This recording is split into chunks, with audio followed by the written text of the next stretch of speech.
سلام أملاخ نعاكم يكون كبرات حوات كنت لمود وانا وزعباتات استفلا لي فيديو حيزة مسئلغو كساب موداتا مسايد سنحو اتهم كل جزي فيديو تسدو لي بوشت مسمركا يقني لي أملاخ باركم اسكا مجمرتا كنريا دليل لخو فيديو نحاونا دسينو مالتي أبزي جزي زي تزارب لا قداي درف حتى يكونني لو حدا حاونا سامي حجبناتو سعيوان بزحت بقى أنا تيمر داون زي قال بلو لومو نسمع يوم وندسينو أنا ونملس هو لني درس حتى عبدي كم قبل توماس نهر ما حكيتوا نزحف قدس موسيقى بعلو حاجات مخانو أين هرماني نابنت مزامر كان سلومون كلام كلام محلي أنت هم درينا فقراو قد بتاعت أكلاو دنيت كومون أو شحادر أمون سواء إذا بيتم زلوا سمي تاو من تأسارات سحازلي أول جل لوكاس عشان تحمل شخا خمسين لناي بتوع عبو ودو أبو فرنا برمو نتيوها أبتنا بيت مسكرنا كوبرون وايلان سنة كومون بيتنا نبحنا يسكوس بعلو أكتر محبراوي أدان أبتنا كمان مرعاتات جلسي إساتة نير أبي يوهانس كلتن كومي ينقرنا إذن تايقوم زلدلو كرسلنا كالوغل قلت بيتكسين وطاو كل نقر حاجات مخانا ينهرنا عباي بدو حزلكم ناسي اللو زحاونا بروتستان حواتنا هاي ملس الوابرون درفي حاتيات دي أبزا قداي زيها أنا حدا خابتم 50-50 مرقات زلوهم سبات وي درفي تغليلنا هنقدفو وي كاغي تسكفنا درفي نسمع لا تسكف كي درفي السمعان كي قدفو غا درفي فوتي بفلا يتعوي تعشتو زلو درفي تعمي دس دبلن بيلو دي زادنا عينة سبي أبزي ما زقدس عينة سبي حج درفي قبال كله سي اتقت مدي حاتيات دخون دلو ولا ستي زي مايو درف قبال كلش عيناي فلاي بروتستان زيا أوره للزول كلاسيكال مسمع السجس حتيات دي زيادة خاب عالم أبليت أزريا أديا زبل درفسي حتياتي دحري لكم مني أنا ريت واحد الليل ببزلنا يا زبلنا يا إبراهيم أفورك درفي فقري سنكاي تسفاي سنكاي زبلنا يا إبراهيم أفورك تحسو حتياتي تيلكم مني سي هاو كام مبرز قلال أرستي كونت مبرز ذلك يقول لي أتي قطنا دي حتى يبخون دلو ويس أتي زيما زودي تسبقت رأستي تسبقت تشالنج حيزلكم مازيلو زابد هوزي أنا عبو وقي هيا فلسلو كيدا سكفنا درفنا نسمعنا أنا باع دراغبنا قال لكم بروتستانت نو كومبرومايز قال بلد لهم أو كان أبر هو نو كومبرومايز ترح مبالك كاني عارك يا برايا بالله هاي تقيلك بدو يفهمها دار في حاتيات دي تقطم دي حاتيات ويستي زي ما كلاسيكال مسمعك حاتيات دي كلاسيكال حاتيات وينها نومي درفن مزمورن كتفليلو أبزي تخل درجاي تبتعزل سلازي تقطمي حاتيات دخون دل زعما እግዚአብሔር ስለዚህ ይቆል ወሚያተ ስምዕታ ናይ ፕሮቴስታንት ክተ አከይ ገሊ ደርፍስ ናይ ፍሒራ ዝጥዕም መዝሙራት አሉ ነው ገሊ መዝሙር ግጥም ጥራሕ ይዝቅየርና ብናይ ክርስቶስ እጅሱ ብኸመይ ጽድቅ ኸውን ተኻ ብኸመይ ሓጢኣት ኸውን ፕሮቴስታንት ክስዕስዑ ንርኢ ኣለና ልክዕ ከም ናይ ዓለማዊ ዋይ እቲ ግጥሚ ካብ ኣፎም ዝወፅእ ክርስቶስ ስለ ዝብል እሱ ይትፍልሊ ኣኽበርሃለይ ስለ ዝደለኸ زيما ديو حتى أدخلون دلو ويس تقطمي make it clear شكوري ناتات هكذا مزرعة أبزي زي كاب حدا مزمور درفر زبل تصل جزيات so نتصر زقبا ختملس زقبا حتى خوينا رخيبة يالله happy Sunday دسينا حوي بروخ سب أنا ناي دسينو بتعم دس بلن انت يحتت بقى قنوعي ريخ لها حتى دخونه يحتت كم زقل سو أي جبزني بقى أنا 50-50 سمعي عاتياته بالحنسان كان نورمالي خايب لي بلا له حجزت حق أنا قرون عندي دبل له أنا بمسارة مصحف كورس كلته فيديو سريحين إذا سام ملي سولي من الوقت دستينو عير أيان هون أبزقن تحنتي أبزي أخص معكم يتا فيديو نسام ملس دهبكو استنس معايا مصحف قدس موسيقى بعلو حاتيات مخانو أين هرماني 800 تاويت كافتي نتحسب زي تقبلوا ستقوم لنتقصي أب جلاتيا أستحم مش لأسران هذن أبرومي 10 زلوين مهنياتو أب أقويلات بالسلة تتقص تيا قبل هذا اللي يقولوا أنت قويلا ديات بالدلا ولا درفي مجمع درفي قويلا كل تحر عينك كم تكون سموني نقول تفعل لي أسمعتي دلو درفي المتقلاني ጓይላ ከዓ ክፋልናቱ እዩ እጽናሓና መሱ ኣብ ካቶሊክ ወይ ኣብ ኦርቶዶክስ ዘለኹም ኣመንቲ ስለለይ ትጥቀሙሉ ነቲ ናይ ጓይላ ኣብ መዝሙር ንስኹም እንተምጠኹም እቲ ቶፒክ ክሰማዓኩም ክእል ኣመንቲ ኮንኩም ወይ ድማ ፕሮቴስታንት ኮንኩም ነዘን ዝበልኩም ጥቕስታት እንተምፂኹም ብጓይላ ዝተገበረ መዛምር የለን ድዩ እዚ ዓይነት ስነ መጎት ምስ ኣቕረብ ኩሉ ሓደ ሓውና ከዓ ፍልይ ዝበለ ሓሳብ እንታይ ኢሉኒ እሞ ግን ኣብ ናይ ኣምሓርኛ ክትሪኣ ከለኻሲ ደርፊ እያ ትብል ኢሉኒ ኣብዚ ክነስተውዕሎ ዘለና መፅሓፍ ቅዱስ ብትግርኛ ወይ በኣምሓርኛ እዩ ተፃሒፉ ምስ ምን ዋሕ ግዜን ዝነበረ ቀረባት ኣብቲ ትርጉም ናይ መፅሓፍ ቅዱሳት ተራጉማ ዝኾነ ነገራት ተፈጢሩ ክኸውን ይኽእል እዩ ፀገም ዘለዎ ድማ ኣይኮነን ከምዚ ዓይነት ነገራት ከጋጥም እንከሎ ንሕና ንውከለሉ ኣምሓርኛ ኣይኮናን ኪና ንፍትሽ ንሕና ንፍትሸሉ መሰረታዊ ቶም ማኑስክሪፕት ተፃሓፍሎም ብምንታይ እዮም ተፃሒፎም መብዛሕትና ሳብ ስደት ኢና ኣለና ነቲ ስደት ደለናዮ ቋንቋ ከዓ ተማሂርናያ ኢና ስለዚ መብዛሕትኡ ብርግፅ ትርጉም ክበና ክእል ካብ ኢብራይስጥ ኢና ትደልየና ንትርጉሞ እዘን ክልተ ጥቕስታት ከዓኒ ኣብ ሓድሽ ኪዳን እየን ዘለዋ ሓድሽ ኪዳን ከዓ ሙሉእ ብሙሉእ ብቋንቋ ገሪክ ከም ተፃሕፈ እዩ ዝምህረና ስለዚ ካብታ መሰረታዊት ማኑስክሪፕት ናይ መጀመርታሲ እንታይ ትብለና ኣለና ንዓ ኮፒ ጌርና ኣብታ ናይ ትግርኛ ኬድና ንተርጉማ እዛ ናይ ትግርኛ ደዕግበትካ ከዓኒ ኣብቲ ዘለኻዮ ቋንቋ ዓለም ለኻዮ ቋንቋታት ኣለዉ ብዝተራቐቐ መገዲ ንትርጉም ንግልገለሎም ስለዚ ብእንግሊሽ ኢኻ ክትፍትሾ ብጀርመን ኢኻ ክትፍትሾ ብፈረንሳይ ብዘለኻዮ ቋንቋ ብዓረብ ኢኻ ክትፍትሾ ፈትሸን ስለዚ ካብ ዝፈተሽካ ፈትሽካ ከዓኒ ደርፊ ወይ ጓይላ ዝህብ ትርጉም ኣይበካን እዩ ምክንያቱ ቀንዲ መሰረታዊ ትርጉም ናይ ዘን ጥቕሲ ኣብታ ናይ ገላትያ ንድግስ ወይ ድማ ንፓርቲ ከም ዝኾነ እዩ ኣሰቢብካ ሰብ ኣኪብካ ኣቐዲሙ ስኽራን ይድብል ኣሎ እንዳጨረምካ እንዳበልካ ኣኪብካ ትብለሉ ሆ ንዳንኬራ እንተኮይኑ እቲ ደርፊ እዩ ድግስ ዝብለና ኣሎ ካብኡ ወፃኢ ግን ደርፊ ዓለማዊ ደርፊ ሓጢኣት እዩ ድብል የለን ካልኣይ ኣብቲ ሓንቲ ምስ ንኸድካ ከምኡ እቲ ዕዮ ገዛ ንዓኹም ክበኩም እዩ ብምቕፃል ካልእ ጥቕሲ እውን ኣሎ ደርፊ ዓሻ ካብ ምስማዕሲ ምኽሪ ለባማ ሓይሽ ደርፊ ዓሻ ኣይንስማዕ ደርፊ ለባማት ንስማዕ እድብል ኣሎ ምክንያቱ ገለገለ ደርፍታት እኮ ምኽሪ እዮም ለባማት ጥበብ ዘለዎም ሰባት እኮ ምኽሮም ክልግሱ ከለዉ ብግጥሚ ብማሰ ወይ እውን ብዝተራቐ መገዲ ዜማ ተሓወሶ ብደርፊ ገይሮም ምኽሮም ንኪሶም ዓገብ ኢሎም ገኒሖም እዮም ወይ እውን ፍቕሮም እውን ገሊፆም ኣብ መደምደምቲ ሓንቲ ነገር ከካፍለኩም እየ እንታይ እያ ልዕሊ ዓቕሙ ሂቡ ኮስኪሱ ዝዕብየና ኣዝዩ ዘፍቅሮ ኣቦይ ቅድሚ 8 ዓመት ካብዚ ዓለም ብሞተፈል ናብ ኣቦና እግዚኣብሔር ናብ ኣቦ ኸይዱ ንዕኡ መዘከርታ ዝኾነኒ ነገር ምዝ ስደት እዚ ብዙሕ የብለይን እቲ ክዝክረሉ እቲ ዝነበርክዎ ሂወት እዚ ዕብየኒ ግን እግዚኣብሔር ኣምላኽ ብኽ የብሎ ተመስገን ያሬድ ኣብዚኣ ኣቦይ ትብል ደርፉ ፅቡቅ ገይሩ ገሊፆ እንተስ ናይ ከባቢ ቅርበት ይፀኒሕና እንተስ ናይ ድበዝሕ ኣብ ኤርትራ ዘሎ ተዓባብያ ይኸሙ ብጣዕሚ በቃ ተመስገን ያሬድ ነብኡ ክገልፆ ከሎ ኣነ ኣቦይ ይግለፅ እቲ ወላድየይ ናይዛ ምድሪ እዚ ኣቦይ ኮስኪሱ ንዕኡ ጠሚዩ ንዓይ ኩሉ ነገር ዝገበረለይ ኣቦይ እሱ እዩ ክሕቶ ዝግባኣኒ ግዜ እቲ ምስኡ ክኸውን ዝግባኣኒ ካኣልዮ ዝግባኣኒ ሰዓታት ኣብ ሂወት እቲ ርዱእ ናይ ሃገርና ኩነታት ምስኡ የሕለፍክዎን እሞ ከዓ ከይር ኣኽቦ ከይቅበርክዎ ከዓ ኣቦይ ካብዚ ዓለም ክሂዱ ኣነስ ነዛ ደርፊ እዚኣ ናይ ተመስገን ያሬድ እዚኣ ሰሚዐያ ንዓይ በዚኣ ጋህንም ሳጣብቲኻ ክትብለኒ anyways እዛ ደርፊ ጋብዞ ኮይኑ ብሓንሳ ኮይና ክሳብ መወዳእታ ሳሚ ሓውና ናቱ ምርዳእ እዩ ዝዛረብ ደሎ ፀገም ደሎ ይኮነን ሰብ ድበፅሖ እዩ ዝዛረብ ማለት እዩ ኣነ ከዓ ድበፃሕክዋ ክዛረብ ተኮይነ ኣሕዋተይ ደርፊ ሓጢኣት እዩ ካልኣይ ግዜ ቪድዮ ሰርሓሉ ኣለኹ ኖርማል እዩ ኣሕዋተይ እንዳበልካ ብዙሕ ሽግር እዩ ዝመፅእ ኣብ ሂወት ተጠንቀቆ ማለት እዩ መንእሰያት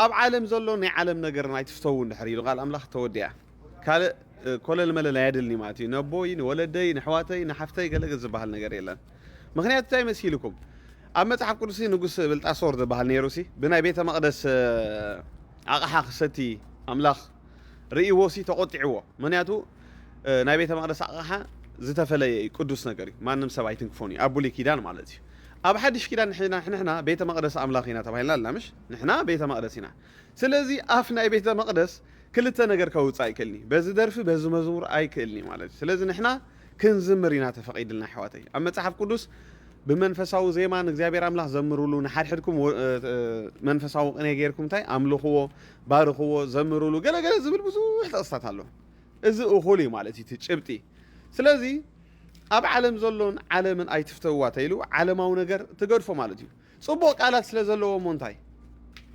ክነግረኩም ዳሕዋተይ ገለ ዓይነት መግቢ ቡፌ መፂልኩም እቲ ሸሓነ ግን ረሳሕቲ ኮይኑ ትበልዕዎ ዲኹም ኣይትበልዑን ኢኻ ከምኡ ኢኻ ናይ ደርፊ ነገር ማለት እዩ ወላ ቃላት ዝተኸሸነ ይኹን ዓለማዊ ኩሉ ግዜ ኣሕዋተይ ደርፊ ኢልካ መዝሙር ትብል ሓቂ ኢልካ ሓሶት ትብል ተረዲኹም ኣለኹም ክፉእ ተይልካ ፅቡቕ ትብል በቃ ኦፖዚትን እንታይ ሽሙን ደሎ ነገር እዩ ኣብ ዓለም ማለት ስለዚ ንሕና ክርስቲያናት ስፔሻሊ ካብ ኣፍና ናይ መዝሙር ናይ ምስጋና ቅኔ ንእግዚኣብሔር ኣምላኽ ምብራኽ እዚ እዩ ክወፅእ ደሎ እምበር ደርፊ ገለገለ ንዓና ኣየድልናን እዩ እንታይ ኢና ክንሰትድ ኣለና ንወለድና ክንዝክር ክነኽብር ዘሊና ብግብሪ ነኽብሮም ንደውለሎም ንሓግዞም እንድሕር ሞይቶም ከ በቃ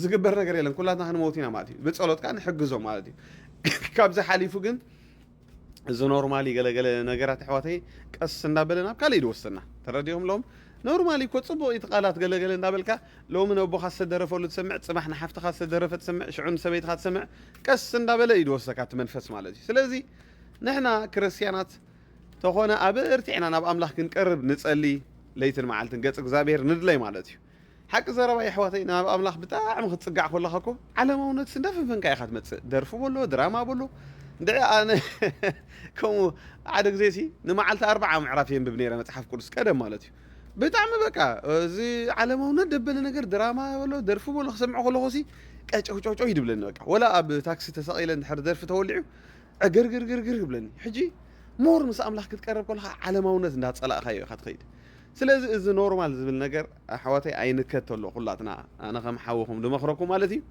سلازي يا صبوك على تسلد تخشن قال نو على ما زيما درفتي حزوم ودمصو درفي نعنا ايد ليناني زمرت اللونا نعملاخ دبار خلنا زمرت اللونا مسوم كوينا حبيرنا نزمر ترديهمني سلازي قالات دلاي ويكشن صبا قري بالكاسيني ايش تمرزت اتياتات ستيادو صبا كويت 99 ميتايت اي تسيان هاني ايش تمرزي درفخا هومي مالتي عالمن أب عالمن زلوا هاي تفتوي لنا يبقى عالماوين حيزوم مزموتو زي ما تات يكون درفتات نعنا أيد لناني مزمور لنا زمرت اللونا بقو نتصنع بقونا أملاخنا مسكن يا كاب حدا عيلاسي طعو من مرير نكوت صدو يخلي بقى نحنا بيت مقدس أملاخنا تمسبات بيت مقدس هنا بقى أبو لي كنا نجيركم تنوجسي بيتنا بيت مقدس كسات مستحز إغزابير تقطعوا بلنا سلازم إحنا بيت مقدس أملاك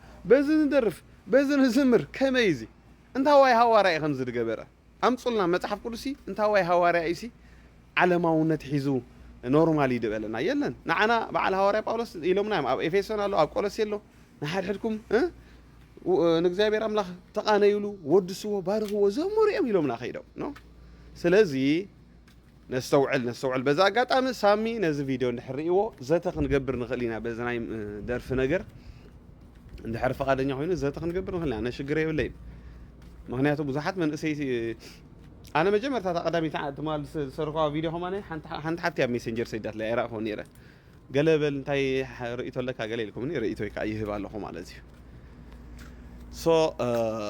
ناب أملاح زقربنا نجر ندلي أوكي نو زي درفو درف قال نيوم نقوله عيد ليناني قص ندابله نداغوتته حدا غزي اب قلقات اما انا خم خوينا نيره تاي صقمالو ناي على ابراهيم فرقسي معداي مخريو قال نيره كن قص ندابلس ناب كال وسيدن بقى ترديهم لهم بقى بتزتا بحساب اتمزمور እንዳጸላፈው መጽሔት ትደርፍ ግን ووي الى ريال سيطان قص እንዳበለ ሰለይለይ እንዳበለ ሸተት ትብለካ እዛ ኖርማል ትብል ነገር ኩላታ ንግደፋ تشجرالو نو ساعبين الله تمالون بزح تزارينا أنا سلزي زيانات أي ملختي يا عجيبك تكون تصفى قبر دستينا حوي ملسي بي له زياتا خليتي فيديو وقدايك حنت فيديو سرح النيرة نوع حسا قدي فيها له يا در في عالمي مزمور كان أملاخي زنود صوري مالتي انت هواي هواري ايو درف درفة اما تعرف كودس زقونا هواري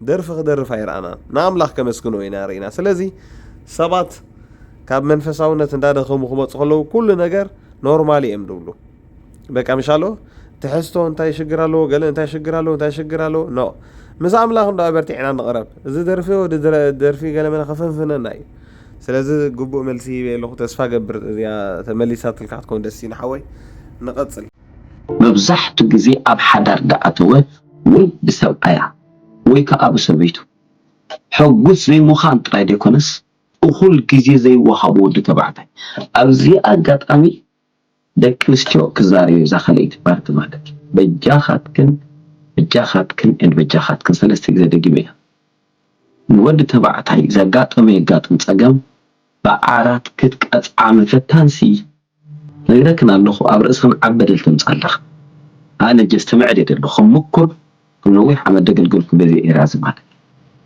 تتقطع بفتان دعره دلو مسلكن الله قال خنك من اجيغا خننتا ايو كافتي زغرم مالتي ابيك كيد امان دي ابيك كيد يخيد با تخون دكين يفقدلو يدبل دلو نو أيولكن إن يخيد إذا أملاك يغير وسبنا أملاك كافر حدار قبل مبات نبره هو تكون سب حيث لو تأسيت لك الفاتحة الوطا إمبات نقعد تترك حيلك ساعتين اللسي كم زي نور تبعتي تمرع خند عليك كي يديلك كدس كدس أسيرحي you know I قبرني I know and we do believe that كي تحوصت تقولون كده تحبوس عنده واسون موسينا ما تكانينا هنا ونجد تحبوس عنك each and every استخد بالكي أنت دي قبرس كتقاس يوم الفتان كنت يوم الفتان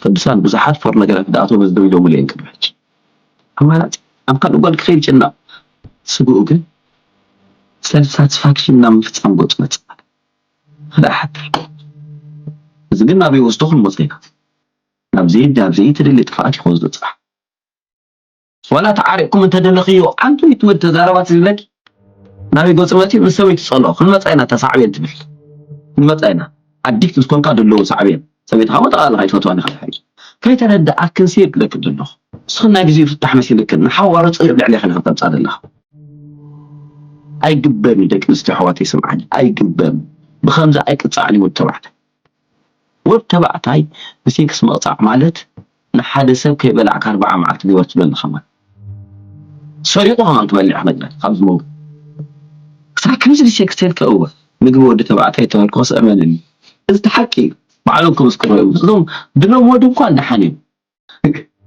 اب تقول اذا عالم طفعتنا فلالن دي وانا بقيت حاسه دي مخنا حاسه ادفع قال قاليو اذا نغير زي I know كتركك من علاج لخمبر على وين زي عفنتاه أتبقى على وين أملاك بيت ابن دلو أو أقل أن استخدم وليدهم مثل دحن أيضا خبرن أو تشتغل تغنسي سعره خولا لا تدور دقل عقي عند عبيه Oh my God سيف جيرن سبعين مليسن نايمين جيرن أدي ما تفضوا لهم كلنا مش نقوم سايكون كل بلاد نهدي بديت أكمل بدستن كسكستن حاول دلو السودان يتقدس كله أدي تبقى يطلع سلام أمريكا كلب تتاخم الجامعية كلب نابيو نتصبح يتخا ساعات حزن حزن هكا سؤال الكل كوين مشكلة يسرح تتجزي الرأي إذا نقدر وزوي مثال على السطر بعد حدا أبزات صغيرة خزارة عشان سبيتي لك مزح كورس نجزاء معلي أتفرصيله بزحات قطع ساقاتي مداني يعني اللي تكا مثلا يا سبعي جذابري سبعي دبلت من حفت من سيقال ذكري هايت بالحج اللي أبي أدل كذبني تليفون كان عندي كسر عنه خلاص بنا فارجع أبتجي قد كتعرف كل قلت من سيد ذكري حداري يدخل من كله زح حداري تأدي لي كل ذكري يعني نوي جاء أي تعشوا سوري أي تعشوا ودخل قطعي فات نفسي أبرز خنا بحدار كنت أقوم كي تمزح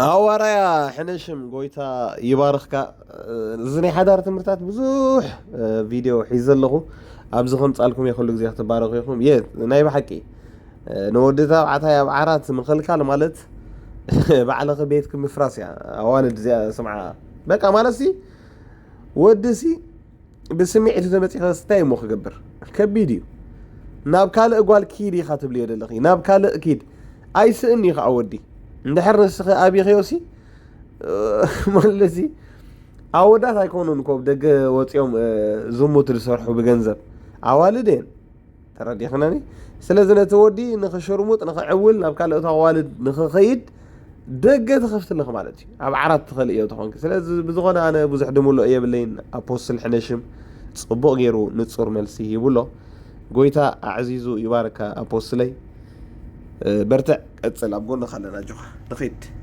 أنت إجابر ليبار نمش كبانك سرقوي أنت بانك وستيم ناس قبا يني أملاك ليبار وقاول لي سماي إجابر أنت لما بارك كفر لك سوي ستالنجي كبانك سرقو بانك وستاس قبا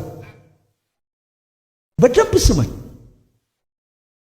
إيه سيطاناوي لميمير تاك علاج بقرب ጊዜ የሚገለጥ ምስጢር ነው ይሄ ነብይ ነኝ እግዚአብሔር ሳልገልጥ አውርቻለሁ እኔ ነብይ ነኝ እንደዚህ አይነት ልምምድ የሚያገለግሉ አገልጋዮች ምስጢራቸው በቅርብ ጊዜ ሲገለጥ እናንተ ታላችሁ። እግዚአብሔር አይደለም። እኔ ደግሞ ሐሰተኞች እዚህ ምድር ላይ ቆመው ትውልድን እያስጨነቁ እንዲኖር አልፈቅድም። ይሄ ቃልዮት ነው ልጁ እንዳትሉኝ። አው ዘሩ አለ ከኋላ ወጋውልህ አንተን። አሁን ነችን ሲያወራ አንዳንዱ እንዲህ አይኑን አውጥቶ የለም እግዚአብሔር ሌባ አይደለም ከባንክ ወስዶ ባንክ ውስጥ ብር የሚጨምር እዚያ ከመይ ትርእዋ የሕዋተይ ሚራክል ማነሲ ስርቂ ኃጢአትዩ አምላኽኮሙ አይገብርኒ ይብል ኣሎ ከመይ ትርእዋ ኣነ ኣይተሰማማዕኩላን ማለት ኣምላኽ ሲ ካብ ዘየለ ክፈጥር ኣይክእልን ድዩ ኣምላኽ ካብ ዓሳ እንድሕር ገንዘብ ኣውፅኡ ኣሚንና ኮይና ንዘይቲ ከባዝሕ እንድሕር ርኢናዮ ካብ ዘየለ ነገር ክፈጥር ዝኽእል ኣምላኽ እንድሕር ኮይኑ ኣሚንናዮ ሲ ኣብቲ ባንክኻ ሲ ካብ ዝተፈላለየ ነገር ይምፃእ ገንዘብ ኮፍት እንድሕር ኣቢልካ ኣምላኽ ኣብ ባንክኻ ሲ ኣሜን ኢልካ ጥራሕ ደይ ተቐበል ካበይ መፅኡ እንታይ ኣባህለካ ኣምላኽ ፈጢርዎ ኣሎ ክፈጥር ኣይክእልን ድዩ ኣነስ ንእግዚኣብሔር ኣምላኽ ንምንታይ ኢና ንድርቶ እንድዒ ኣምላኽ ሲ ክፈጥሮ ኣይክእልን ድዩ ነቲ ገንዘብ በዓሉ ፈጢሩ ሲ ግደፎ ሞ ካብ ናይ ሰባት ባንክ ገለገለ ኣውፅኡ ሲ በዓሉ ፈጢሩ እግዚኣብሔር ገንዘብ ኣብቲ ባንክኻ ኮፍ ከብለልካ ኣይክእልን ከመይ ምርዳእኩም ኣሕዋትይ ኣብዛ ናይ ሚራክል ባኒ እንደ እዛ ኣገልጋላ ኣይቀበላን ገለገለ ይብል ኣሎ ብዝኾነ እንታይ ምርዳእ ኣለኩም ኣብ ኮሜንት ሓሳብኩም ሃቡና እቲ ፍልጠት ጎይታና ኢየሱስ ክርስቶስ ኣብቲ ኤርሊ ስቴጅ ብዙሕ ስለ ዘይርዳእካ ንዑ ፈሊጠስ እቲ ዘለኒ ክበዝሓለይ ወይ ገለ ኢልካ ካ ትሓስብ እንደ ዓሞቕካ ክትከይድ ከለኻ ዘለካ ዘደርቢ ፍልጠት ለካ ካልእ ተወሳኺ ሳየድልየካኒ እቲ ኣለኒ ትብሎ እንዳራገፍካዮ ትኸደሉ ፍልጠት ትምክሕትኻ ዜሮ እንዳኾነ ዝኸደሉ ፍልጠት ስለዚ ብሉፅ ፍልጠት ኢየሱስ ክርስቶስ ጎይታ ይለስ ንኹሉ ከም ወፅዓ ቆፀርክዎ ትምክሕቲ ተኾይኑስ ሓደ ነገር እዩ ዘመክሓኒ ኢሉ ክምክሓ እንተኾይነስ ዝምክሓሉስ ሓደ እዩ እቲ ብሉፅ ፍልጠት ኤክሰለንት ዝኾነ ፍልጠት ንኹሉ ዓይነት ፍልጠት ዝሓልፍ ንኹሉ ዓይነት ፍልስፍና ዝሓልፍ ንኹሉ ከመካሓካ ዝኽእል ዓሌት ይኹን ገለ ይኹን ዝሓልፍ ፍልጠት ስጋ ዘበለ ብቅድሚ ኣምላኽ ምእንቲ ከይምካሕ ብሰብ ከይትምክሑ ኢልዎም ብፍልጠትኩም ከይትምክሑ ዝምካሕ ብመን ይመካሕ እግዚአብሔር ይመካሕ እትኻ ኣራጊፍካ ብኣምላኽ ክትምካሕ ከለኻ ኣብቲ ትምካሓሉ ኤርያ ናይ እግዚአብሔር ክብሪ ክግለጽ እዩ ትምክሕትኻስ ፍልጠትካ ገዲፍካ በቲ ብሉፅ ፍልጠት ክርስቶስ ኢየሱስ ክትምካሕ ከለኻ ናይ እግዚአብሔር ፍልጠት ክውሕዝ ዝጅምር ኣሎ ብሓይልኻ ዘይኮነስ ብሓይሉ ክትምካሕ ከለኻ ዝባህ የብሎ እሞ ሓይሉ ኣባኻ ክጋሃድ ይጅምር ብጥበቡ ክትምካሕ ከለኻ ናቱ ጥበብ ኣባኻ ክውሕዝ ይጅምር ዘለዎ ዝምካሕ ሰብ ብፍልጠቱ ዝምካሕ ሰብ ብዓልየቱ ዝምካሕ ሰብ ዋላ ብኣገልገልቲ እቲ ተኸለ እቲ ኣስተየ ግና ኸዝዓብሱ የብሎምን ኢልዎ ዝዓብስ ሓደ እዩ ንሱ ኢየሱስ እዩ ተመኪዕካሉስ ፌይል ዘይገብረካ ዘይርስዕ ዝሰምዕ ቀረባ ዘይርሕቕ ኣቴንሽን ዝህበካ ሎማ ዓንቲ ትምክሕትኹም ትድርግ ኢየሱስ በይኑ ዶ ይኹን ትምክሕ ዝምካሕ ብእግዚአብሔር ብዝተመካሕናዮም መጠንካ እናበረኽና ኢና ንኸይድ ብእግዚአብሔር ተኣማሚኑ ተመኪዑ ዝፈሽል ሰብ የለን ጋራንቲ ክህበኩም ዩ ካን ኔቨር ፌይል ውግእ ክህልወኩም ይኽእል ጸላኢ ኣብ ከባቢኹም ሰፊሩ ክኾን ይኽእል ክውሕጡኹም ዝደልዩ ብዙሓት ክኾኑ ይኽእሉ እዮም ንስጋይ ክውሕጡ ኢሉ ዳዊት ስጋኣት ክህሉ ይኽእል እዩ ሓደ ነገር ግን እመኑ ዝኾነ ይኹን ተተላዒልኩም እግዚአብሔር ኣብ ዳሱ ክሓባኩም እግዚአብሔር ኣብ ውሻጦ ክውለኩም ኣብ ልዕሊ ጸላእትኩም ልዕል ከብለኩም እዩ ሓደ ነገር ጥራይ እመኑ ንስኻትኩም እግዚአብሔር ብርሃንኩም እዩ እግዚአብሔር ሓይሊ ህይወትኩም እዩ እግዚአብሔር መድሓንኩም እዩ እሱ ባዕሉ ክዋጋኣልኩም እዩ ጸላኢ ናባኻ ከይቀረበ ተዛቢዑ ክወድቕ እዩ ሓይሊ ናይ ጸላእትኻ ምምርማር ኣየድልየካን እዩ ሓንሳ ንጸላኢና ብጣዕሚ ነጽንዖ ንሕና ኣፅዋሩ ዝተገፈፈ ጸላኢ ከም ዘሎ ኢና ንፈልጥ ሕጂ ኣፅዋር ባዕልኹም ኣይትዕጥቕዎ ስለዚ ተዋጋእካ ይኮንካ እንትስዕር እግዚአብሔር ኣባኻ ስለ ዘሎ ኢኻ ከይተዋግአ ዝስዕር ማለት ከምዚ ናይ ኢየሱስ ማለት ኣብ ዓወት ዝመላለስ ፖዚሽንካ ፍለጥ ስለዚ ናትና ስራሕ ሓደ እዩ ውቃበ እግዚአብሔር ንምርማር መቕደሱ ኸኣነ ምምርማርስ ሃሌሉያ እግዚአብሔር ዝህበና ካልእ ኣሳይመንትታት የለን ነዚ ክብሪ ዝምምርማር ናትና ስራሕ ነዚ ናይ ምድሓን ግሎሪ ነዚ ብክርስቶስ ኢየሱስ ዝረኸብናዮ ግሎሪ እቲ ዝህበና ጥበብን ምግላፅን ተስፋ ጽዋዕኡ እንታይ ምዃኑ ኣብቲ ርስቲ ክብሩ ኣብ ቅዱሳኑ እንታይ ምዃኑ ምእንቲ ክትፈልጡ ነታ ፍልጠት ሓለፍ እትብላ ፍቕሪ ክርስቶስ ምስ ኩሎም ቅዱሳን ኮይንኩም ምዕማቑ ምንውሑ ቁመቱ ምግፍሑ ما أنت ختمرمرو إذا زمرمر عليك ناس مرمرو أبا هالي من مرمر يدلي كان كتعمق أنت دلي خاز زعمق كان أجر فقر أملاخ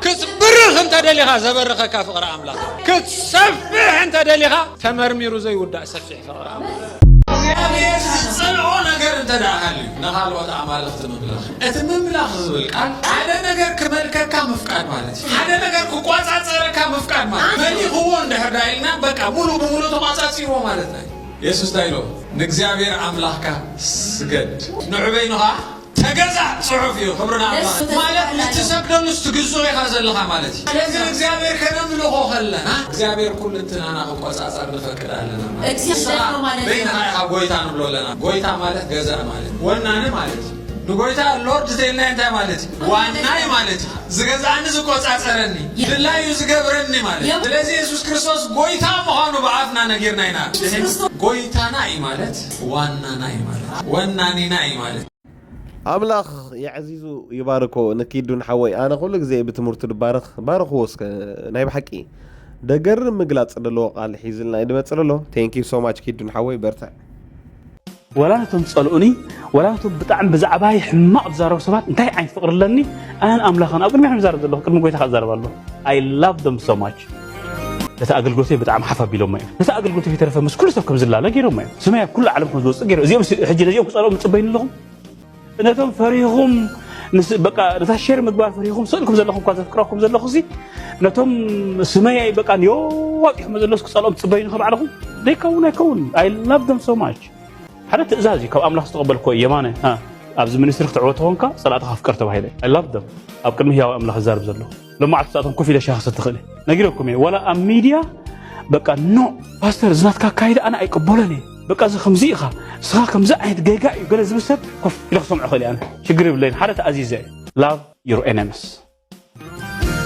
إذا حرق الله إذا استقبليهم love your enemies صلاة قرمكم نافت بريخ سفراهم زقتوهم يوم قرمكم ترى بتقل تماهيركم منفسها ونقر ترى بسلقة قلتلكم ما قل لك خلاص تحميهم دقازيركم فحضريهم ولا تلتكم تغيري حانت معاتي لكم زلوا قلت تايم زم زلوا تايم معاتي يزي ده أخبر حانت معاتي ملقاتني كفتني خلاص جايبير باركم سماياتهم كلي كفت جايبير سكنا مستوى على الملسميخ I love them Jesus رد أيهم إلى تسلخاء كيرهم لمتى تأزازي فتشوا حجي نفسه كفسب سلا أدي يبولي لنا في أزلهم كلهم زقنطوكم سبالو بقى سبيتي خاريا سباي كدي ود خادي قال كاريا بقى غربيت دي مسارحت خادي مغلاغلت خادي اسكي زي قنطه سبالكم دي بزيا كلكم تقنطوا يخم الله يحرر زبلتكم ነገር አላ ጽግዕ ኢላምሳ ጽግዕ ኢሎም ሳኺ روح قودين تخاب قربادي لبخا زقوسل الله اسكن حجي كم تقبل لهم افكركم ولا قلت نزخ قصعخي انا تنقض الله رؤسكم اسكن فتشوا من هوتكم إذا سبزت زي تقطيعه أنا أماني كونقول إذا سبزت زي تقطيعه قلت قرمكم فتشوا أسكر أسهم حجي ويس وقت قلت باركو سكبوا تبلدوه اللهم مرمر وارسهم حجي أماني إزبها يلند حجي أقل قالي كله أقل قالي حجي أتقرم يا ناس مسحب رزي بيسبخ يلن أو كلمة أملاخ كابز ابنة كريستنا وصا أخي ترفه كسبكوا من سماعه أنت قريمه أبيت مرت لهم يونيفرسيتي عند كوليجز مسحب رز مهرو بقى داغم ستولدي يكون أكون المسحب قدس هرد أنت بلوغن نا يسوع كريستوس ديسايبلز هذا تقريمه بتاعنا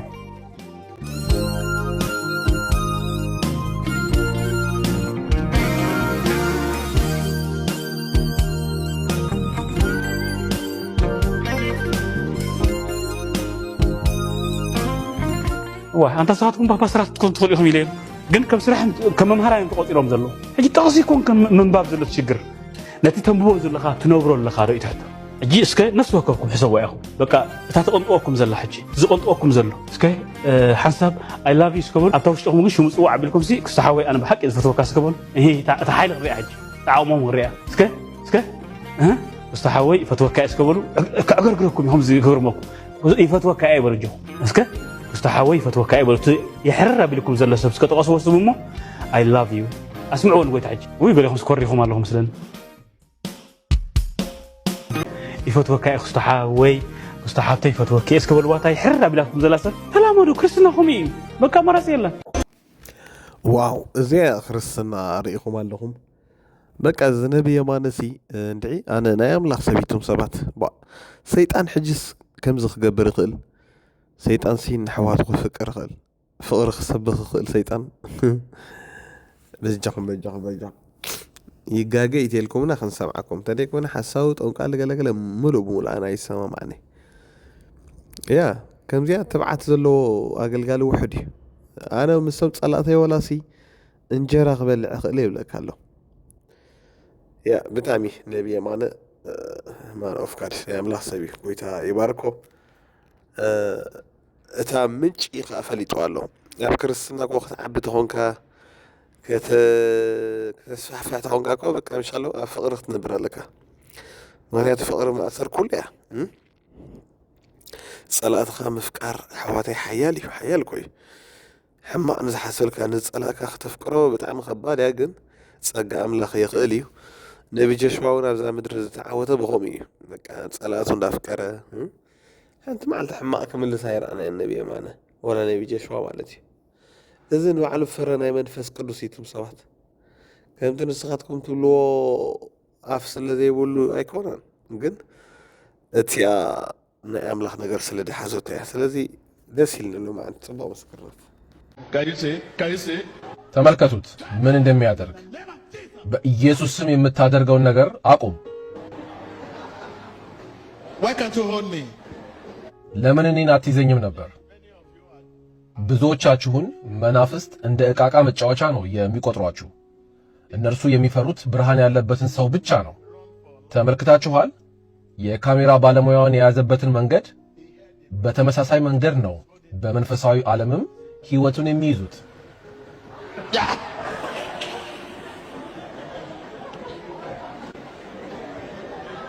I think this is the test of faith.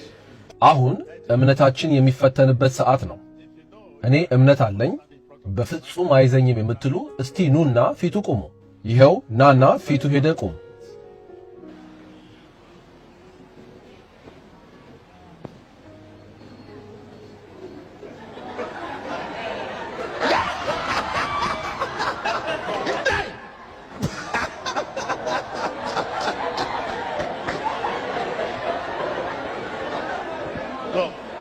ነይ መሞከር ትፈልጊያለሽ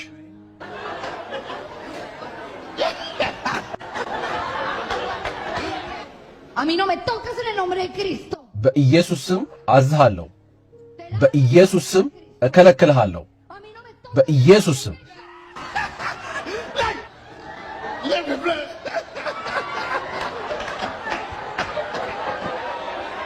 This is practical.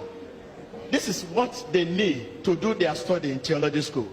ይሄንን ነው እንግዲህ ተግባራዊ ክርስትና ማለት ይሄንን ነበር በስነ መለኮት ወይንም ቴዎሎጂ ትምህርት ቤት ውስጥ መማርና ማጥናት የነበረባቸው እያንዳንዳችሁ በፊቱ መታችሁ ብትቆሙ መንፈሳዊ ዓለም ላይ ያላችሁን ደረጃችሁን ታውቁ ነበር እሺ ፊቱ መቆም ትፈልጊያለሽ ነይ ወደዚህ አሁን በፊቱ ስትቆሚ በኢየሱስ ስም ብለሽ ተገዳደሪው የናንተ ትልቁ ችግር በመንፈስ አይደላችሁ ቅድም እዚህ ቆማ የነበረችው እህታችን ራሱ ዝም ብላ ነው በኢየሱስ ስም እያለች ስትጮህ የነበረው በመንፈስ የሆነን ጸሎት ሳይሆን ስትጸልይ የነበረው ባዶ ቃላትን ነበር ስትደጋግም የነበረው አጠገባችሁ ላለው ሰው እንዲህ በሉት ጸሎት መጸለይ ማለት ባዶ ቃላትን መደጋገም ማለት አይደለም በሉት In the name of Jesus Christ, I'm covered by the blood of Jesus.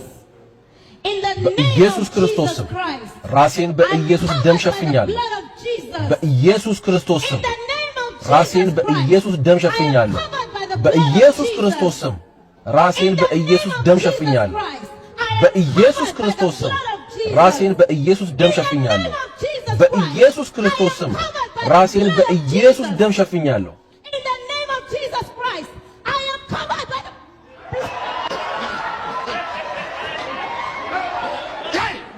ልቀቃት አንቺ ማነሽ እኔ የእግዚአብሔር ሴት ነኝ Okay. ነይ አብረሽኝ ቁሚ በኢየሱስ ስም Can you see what I'm talking about? Can you see? Huh? ታላችሁ ስነግራችሁ የነበረው ይሄንን ነው አሁን ለምን አይነካትም ተግባራዊ የክርስትና ልምምድ እያሳያችሁ እኮ ነው። እሷ በኢየሱስ ስም ስትለው እሱ መልሶ አንቺ ማነሽ ብሎ ጠየቃት። ይሄ መናፍስቶች በመሰረታዊነት የሚጠይቁት ጥያቄ ነው። በመንፈሳዊ ዓለም ላይ ያለውን ማንነታችሁን ማወቅ ይፈልጋሉ። እዚህ መሃል አገልጋይ ወይንም ፓስተር የሆነ አለ? የቤተ ክርስቲያን አገልጋይ የሆነ ፓስተር ካለ ወደዚህ ይምጣ። ይሄ ተግባራዊ የክርስትና ትምህርት ነው።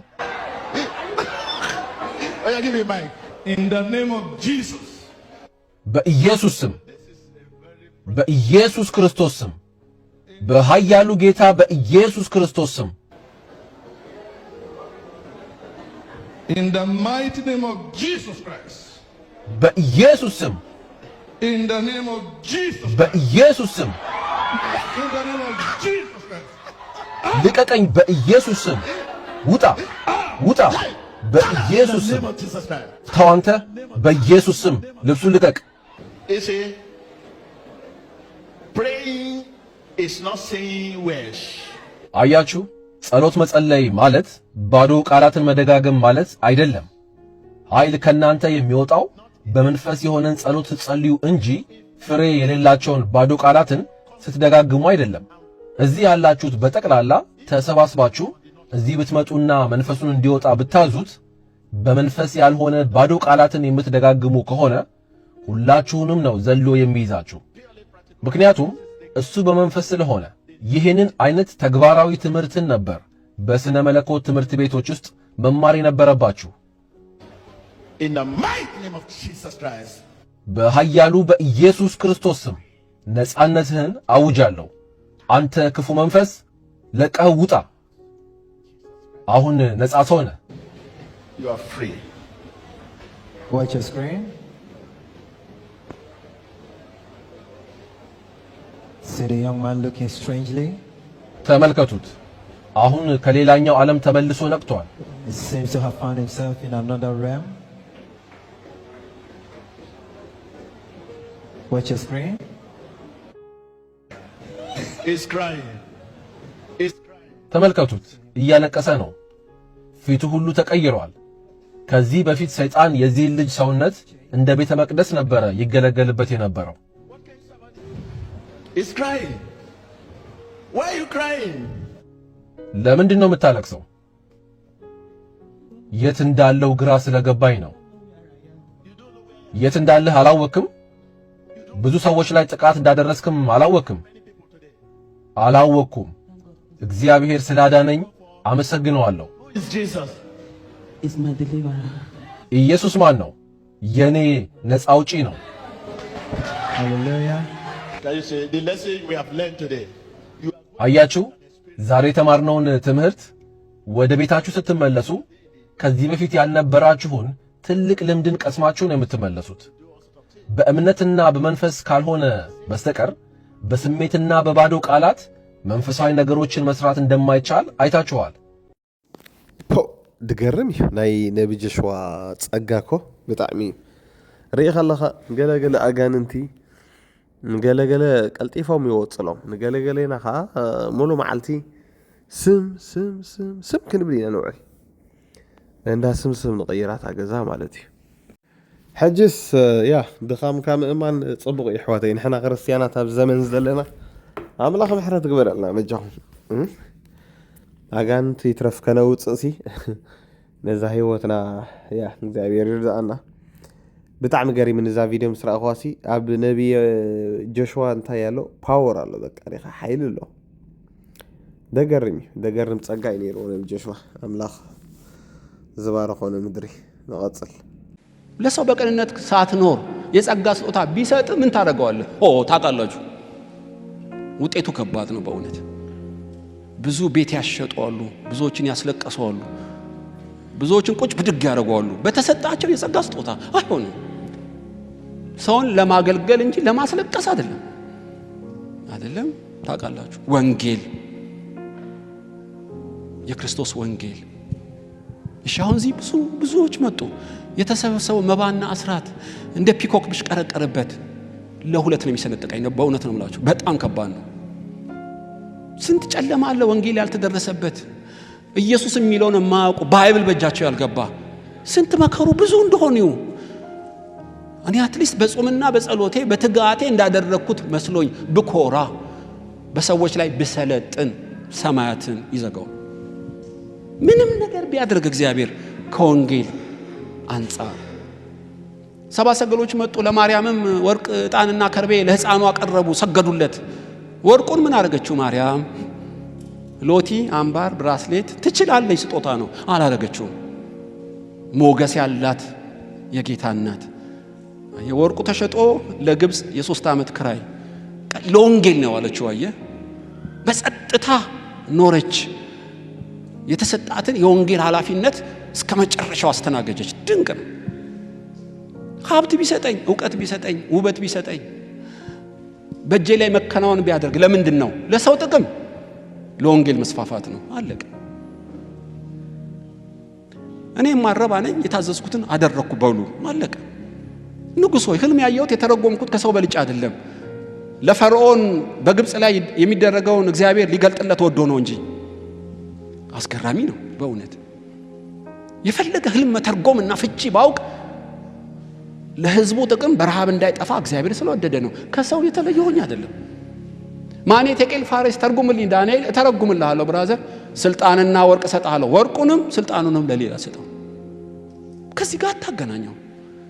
ሚስጥርን የመፍታት ጥበብና ዕውቀት የሞላኝ ከሰዎች የተለየ ሆኜ አይደለም። ለሰው ጥቅም ነው፣ ለወንጌል መስፋፋት ነው። አለቀ። ኣነዚ እዞም ቄስ ትዕግስቱ ዝበሃሉ ብጣዕሚ እየ ዝፈትዎም። ኣብዚኦም ደሎ ጥበብ ምስተውዓል ብጣዕሚ እዩ ደገረመካ። ኣምላኽ ያዕዚ ዝባርኮም። ብጣዕሚ ደስ ትብል ቃል። ስነ ስርዓትን ያዝ። አንደኛ እናትህን ስማት። ስማት። በጣም ንቀት አለብህ እናትህ ጋር። በጣም ምትንቃት እየነገርኩ ነው። በጣም ነው ምንቃት። ስነ ስርዓትን ያዝ። አም ሲሪየስ ባይዘ ትሞታለህ። እየነገርኩ ነው። ማንም ሳይመታ ነው ድርቅ ብለህ ሞቶ። እናትህ አንተ ላይ የከፈለችው ያለው ዋጋ አልገባህም። ከብታ ሽጣ ስንት ነገር ነው ያልሰጠች ነገር አለ? ያላደረገችልህ ነገር አለ ወይ? የለም። አንተ ግን ንቀት ሲያስጠላ ከዚህ ቀን ጀምሮ መስራት ያዝ። የምትልህን ስማ። እነዛ ባለጌ ጓደኞች ጋር ተለያይ። አሜን። ከዚህ ቀን ጀምሮ የምልህን ነገር በሙሉ ሄደ ከቻልክ የሆነ ነገር ይዘህ ሄደህ የእናትን እግሯ ላይ እንደዚህ ወድቀህ ይቅርታ ጠይቅ። ካልሆነ አትከናወንም። ከንቱ ሆነህ ነው የምትቀረው። እየሰማኸኝ ነው? እዚያ ከመይ ትርእይዋ የሕዋተይ ገለገለ ሰባት ስነ ስርዓት ገይሩ ደይንበ ገለ ብሉ ነይሮም። ገለገለ ከዓ ፅቡቕ እዩ ከም ዝተግሳፅ ገለ ኢሎም ርኢኻ ኣለኻ። ንኤርትራውያን ተድኾን ሕጂ እዚ ከቢድ እዩ። እቲ ኤርትራዊ ስምሻ ኣሎ ተሪር ልቢ ደለዎ መን ኢኻ ስኻ ንዓይ ከም ዝትብለኒ ትግስፀን ንበለ ነይሩ። ኢትዮጵያውያን ግን ልቦም ጥዑም ኣሜን ኢሉ ተቐቢልዎ ትወዲ ሕጂ ያ ማለት ሲ ትፈልጡ ኢኹምሽ ኢትዮጵያውያንን ኤርትራውያንን ልብና ይፈላለዩ።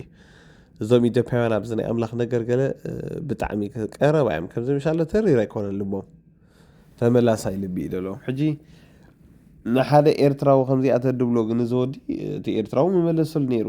እስኻ እውን ኮ ከማይ ሰቢኻ መን ኢኻ ተፈራርሐን ንበለ ነይሩ እቲ ኤርትራዊ ዳ ብዝኾነ እንታይ ሓሳብ ኣለኩም ናይ ዝወዲ ተግሳፅ የድሊ ሓቂ ዘረባ ብትኽክል ከዓ እንድሕር ኮይኑ እዚ ትንቢት ነዲኡ ደበሳ ጨዋታ ኮይኑ ተቆልዓ ያ ይግብኦ እዩ ተግሳፅ። ትንቢት ኮ ካሃንፅ ይመፅ ይግስፅ እውን እዩ። ስለዚ ኣነ በዛ ነፍሰይ ይቕበል እየ፣ ምንም ሽግር የብሉን። ናይ ብሓቂ እንድሕር ኮይኑ ማለት እዩ ትንቢት ካብ ስምዒት ገለ ድወፀ ዘይኮነስ ናይ ብሓቂ እቲ ወዲ ነዲኡ ለሸግር ተኮይኑ ያ ክግሰፅ ኣለዎ፣ ምንም ሽግር የብሉን። ንቐፅል። የአንዳንድ አገልጋዮች እጃቸው ራሱ ፒንሳ ነው። በቃ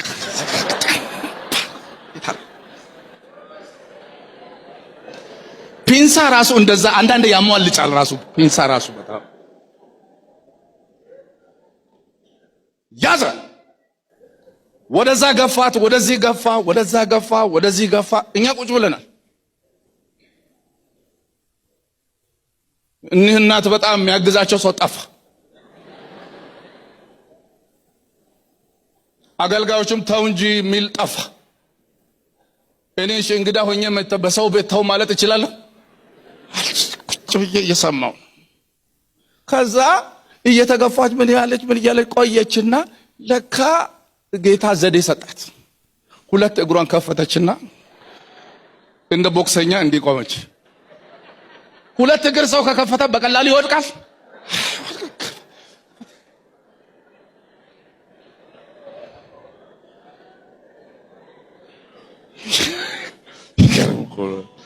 ከዛ እና ትግሉ ቀጠለ። በኋላ እኒህ እናት ዞር ብለው እንዲህ ወደ ኋላ ሲያዩ 3 ወጣቶች ከኋላ ቆመዋል። አዩና በኢየሱስም አላችሁ እንደ ብላ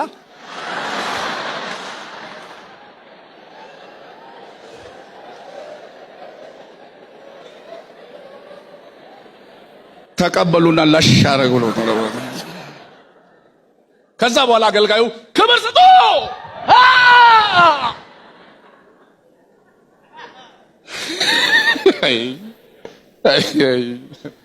ያስ በጣም እኮ ኢየሱስ ክርስቶስን አይቶ ራእይ ላይ ዮሐንስ ምን ሆነ?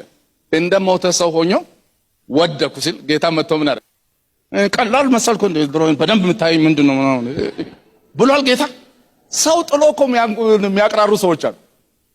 ጌታ ግን እጁን ጫነብኝና አትፍራ፣ ሞቼም ነበር፣ አሁን ግን ከዘላለም እስከ ዘላለም ምንድነኝ? ሕያው ነኝ። የሲኦልና የሞት መክፈቻ በእጄ ነው። ተነስ። ጥሎ ማይፎክር የኛ ጌታ ስሙ ይባረክ። አይደል? ሰዎች የራሳቸውን ፎቶ ለማሳየት ማያደርጉት ጥረት በጣም ብዙ ነው ወገኖቼ። እኔ አሁን በዚህ እጄ እውነቴን ነው የምላችሁ ስንት ሙታን እንደተነሱ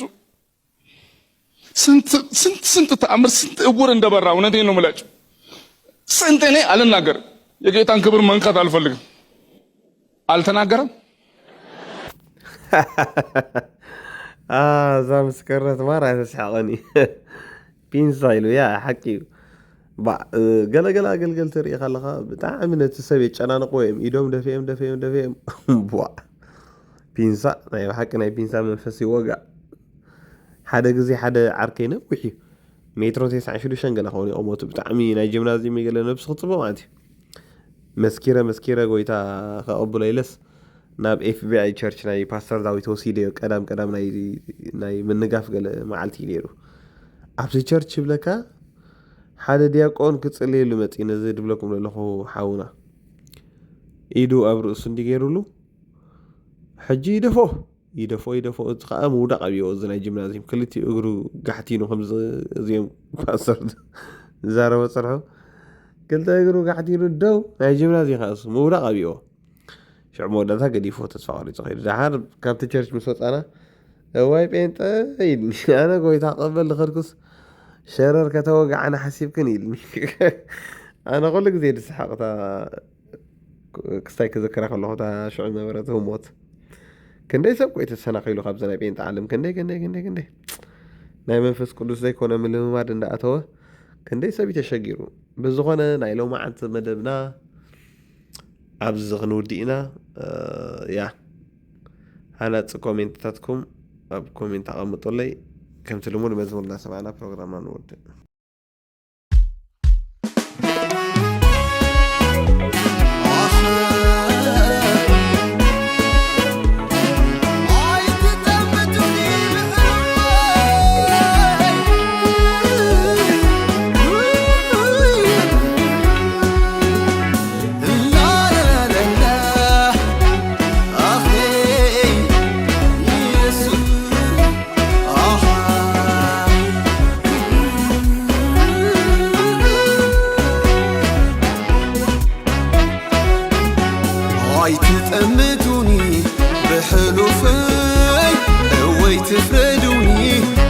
خامي محرت رخيبي كاب يسوسي على سبويني بأملاخي عاي تتأمتوني بحلوفي هواي تفردوني بدخامي محرت رخيبي كاب يسوسي على سبويني بأملاخي تلويتي بأملاخي عاي تفردو بحلوفي تلويتي بأملاخي عاي تفردو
ሰብ ኮይነ ብኣምላኸይ ተለዊጤ ብኣምላኸይ ኣይትፍረዱ ብሕሉፈይ ተለዊጤ ብኣምላኸይ ኣይትፍረዱ ብሕሉፈይ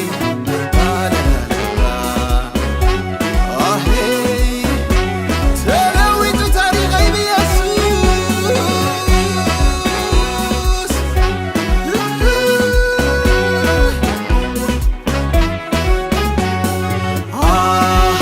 ኩሉ ይስማዕ ተለዊጠየ ብኣምላኸይ ሓርያ ወፂኤ ብደም የሱስ ነፂሄ ዘፍረሃኒ የለን ወላ ሓደ ካብቲ ጸልማት ኣምሊጠየ ንሓዋሩ ናይ የሱስ ኮይነ ቀሲነየ የሱስ ረኺበየ ድሕረ ደጊም ኣነ ሳይፈርኒ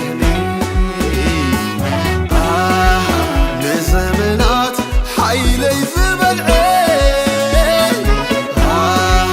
ስዒረዮ ንየሱሰይ ሒዘይ ንየሱሰይ ሒዘይ ኣነስ ተዓዊተ ንየሱሰይ ሒዘይ ኣነስ ተዓዊተ ኣይትጠምቱኒ ብሕሉፈይ እወይ ትፍረዱኒ በድኻመይ ምሕረት ረኺበየ ካብ የሱሰይ ካለ ሰብ ኮይነየ ብኣምላኸይ ተለዊጤ ብኣምላኸይ ኣይትፍረዱ ብሕሉፈይ ተለዊጤ ብኣምላኸይ ኣይትፍረዱ ብሕሉፈይ ላላላላ ኣሄ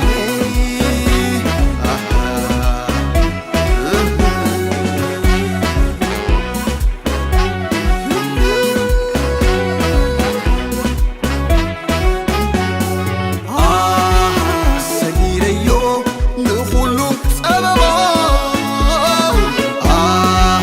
በቲ ዝሃበኒ ጸጋ ጐይታ ረኺበየ መጸጊዕ እምባ ናብራይ ኮይኑ ናብራ ሃሌሉያ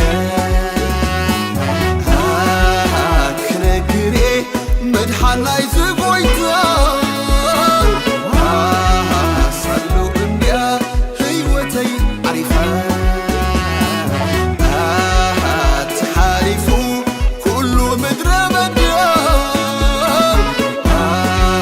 ንሆ ዝምር ወፅየ በሪኽ ቦታ ወፅየ በሪኽ ቦታ ይዝምር ጎይታ ወፅየ በሪኽ ቦታ ይዝምር ጎይታ ኣይትጠምቱኒ ብሕሉፈይ እወይ ትፍረዱኒ ብድኻመይ ምሕረት ረኺበየ ካብ የሱሰይ ካለ ሰብ ኮይነየ ብኣምላኸይ ተለዊጤ ብኣምላኸይ